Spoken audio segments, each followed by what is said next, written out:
mba ora ihany izy rehetra fefy mandrakizay voka dehibe ivana amby folo arivo ary famaranana ny fankarazana ny tsopily fa 30 taonany fefy ao an-tanina nandrano alarobia fito amby folo oktobra fotoam-pifoazana sy varotra sakafo ary tsakitsaky isan-karazany alaka misy vana amby folo oktobra amin'ny roa ora fianarana soratra masina ny kristianina sy ny teknôlôjia moderne amin'ny enora arivo fefy hira ny hirandreo sampana velona eto amin'ny fiangonana zoma 9 amby folo oktobra amin'ny enora arivo hiara-nandratra azy miaraka amin'ny fefy sy ny tsakatiny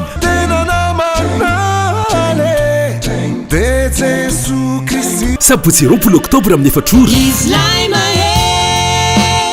groupe ba groupe niave en live alahady raika amin'ny roapolo oktobra maraina amin'ny fitora sy amin'ny siviora fa ny fompifavahana lehibe amin'ny roa ora tolakandro kosa arahana fametrahana takelabato amin'ny 5 ora sasany arivo antsapana lehibe iarahana amin'ny fefy fefy mandrakizay ny fampisehoana rehetra dia tsy misy fitipidirana avokoa tongava maro fa azo hery ianao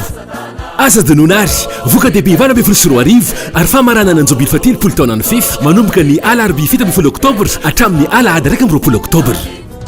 fefy mandrakizay fefy hira ho anao fefy ivavaka ho anao fefy erisiaina avao ampitombony finoanao